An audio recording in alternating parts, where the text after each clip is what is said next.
Thinking Aloud. Conversations on the leading edge of knowledge and discovery with parapsychologist Jeffrey Mishlove.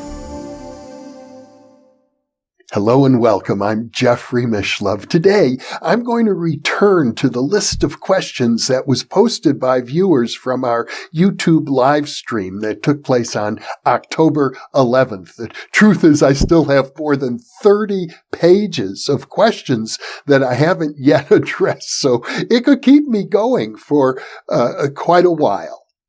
MW says, I'm a huge Robert Anton Wilson fan. Could you please share some memories of meeting and befriending the late Discordian Pope? Yes, I knew Bob Wilson quite well, going back to the days in which we both lived in Berkeley, California, and hung out really with the same group of people. I knew Bob. I knew his wife, Arlen. I met their daughter, Luna, who was sadly murdered on the streets of Berkeley.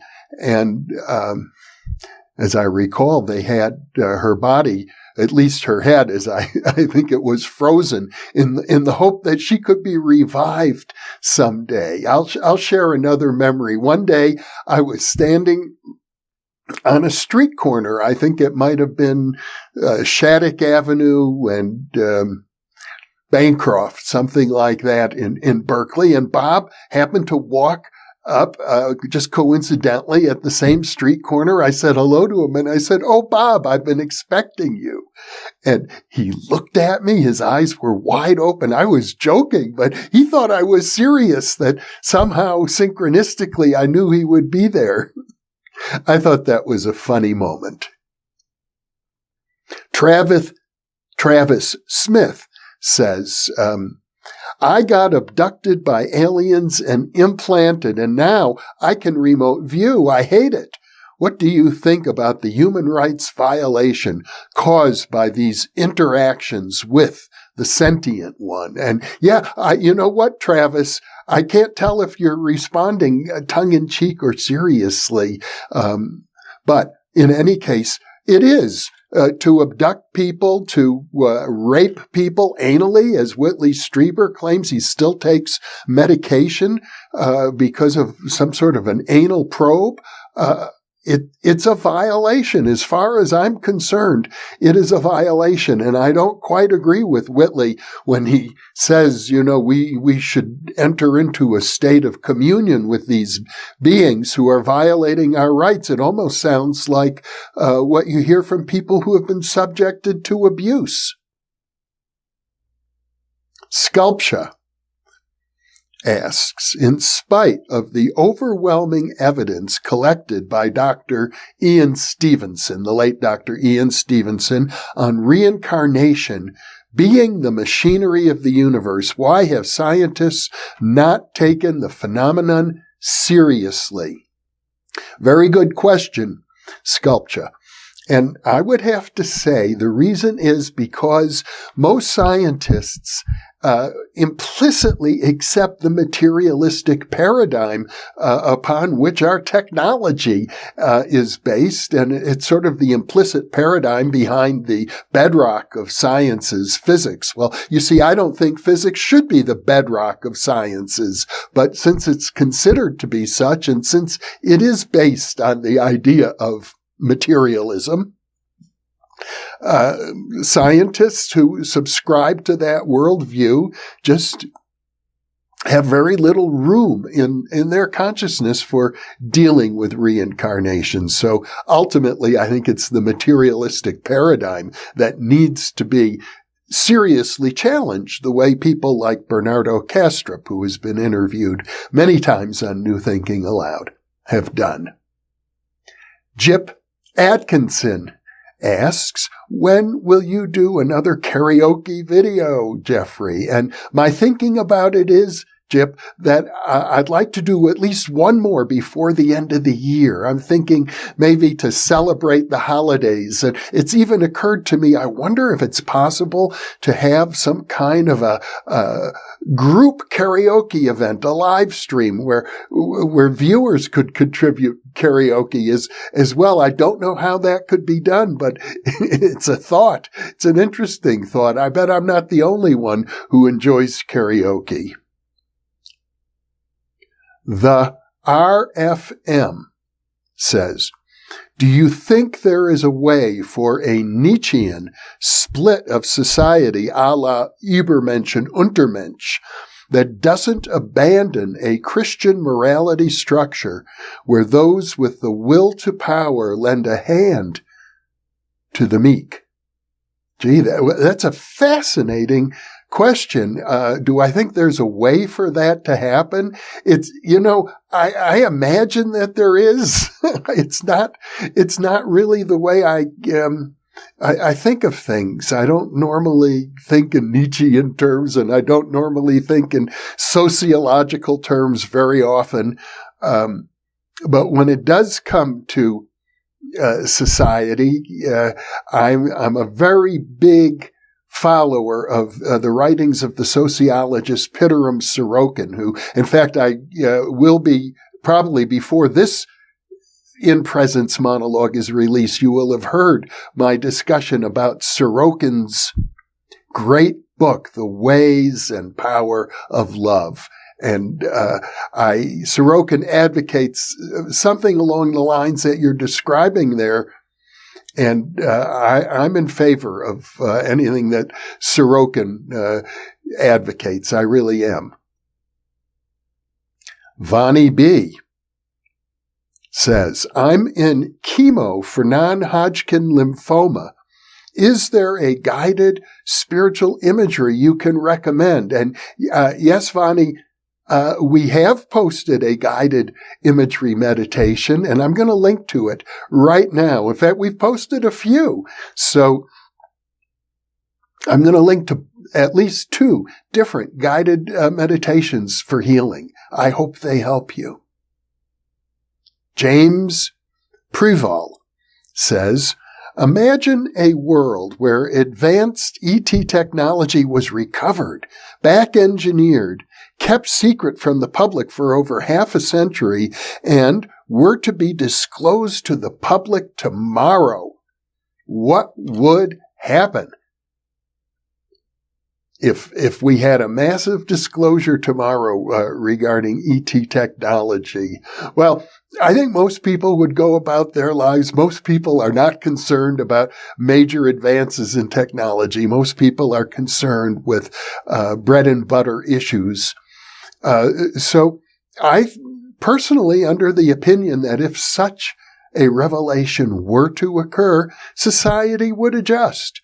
It would take a long time. There would be a group of people who are on top of it right away, and it would gradually filter down into society, and we deal with it. It doesn't seem all that extraordinary to me, actually. Peter Seamus Gunn asks, would you, in the circumstance of having the ability to assassinate a tyrannical, murderous dictator responsible for the ongoing deaths of many thousands of people, ever make that choice? What a fascinating question, Peter. And I have to tell you, I probably wouldn't make that choice because I don't know that I have it in me to assassinate anybody. So I'm probably not the right person to ask. And you know what else? I don't believe that violence is the answer. I think violence just begets violence. You could assassinate this person and that person. It might have a temporary effect, but in the long run, you're contributing to the violence in society. I would prefer to find nonviolent means whenever possible. It's a question as a conscientious objector. We often get asked things like this. What would you do if you saw somebody raping your mother? and you had a gun and you could stop them, would you violate your own principles in that circumstance? Well, a lot of people would violate their own principles in such a circumstance. So, nevertheless, it's a good thing to live by principles. And some of these extreme examples that sort of goad people into getting angry and feeling the dark side of the force, I don't know. I think we can do better. And let's move on here. Marshall McLuhan asks, how does one find meaning? Great question. I always enjoyed the advice of my old late friend, Houston Smith, whom I've interviewed many times, the author of The World's Religions. And his attitude was, the closer you get to God, the more meaningful everything becomes. I just love that phrase, and it seems to me there's something to it. The irony is that for many people, it's like the closer you get to power, the more meaningful everything becomes. And somehow I think that that's an illusion. That the people who seek meaning in power are going to be disappointed at the end. On the other hand, it may well be that God is just as much an illusion. But I think it's a more enticing illusion. You know what? Bottom line, I'm probably something of an agnostic with regard to God. And yet I find great, inspiration in Houston Smith's thought about looking there for meaning. Now, another way to think of meaning is what the existentialists say. We create our own meaning. It's up to you not to find meaning, to make meaning. And I suppose it's true in my own life. That's what I'm doing. That's what I'm doing right this second here and in general over the past many years with the New Thinking Aloud channel. Salvador Morphin writes, how sure are you that we have free will?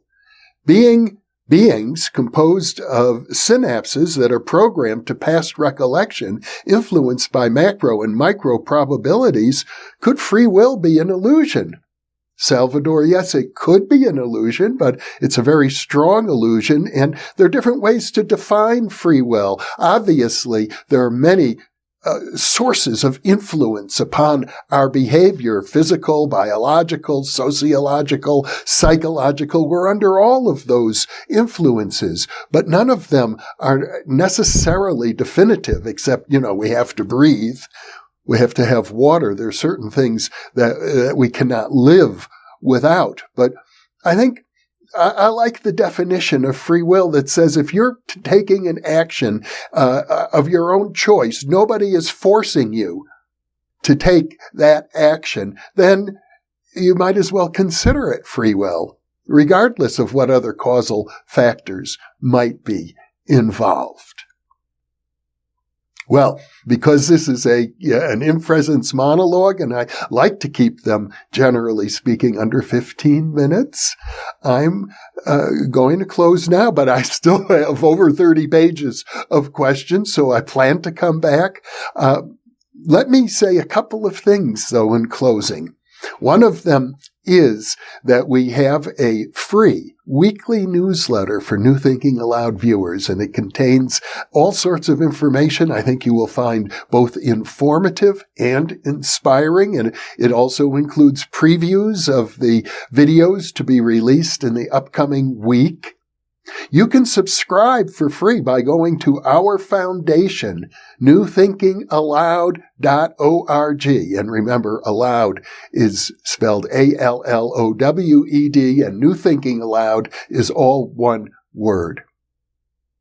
But let me leave you with a question for yourself, the question that Marshall McLuhan posed.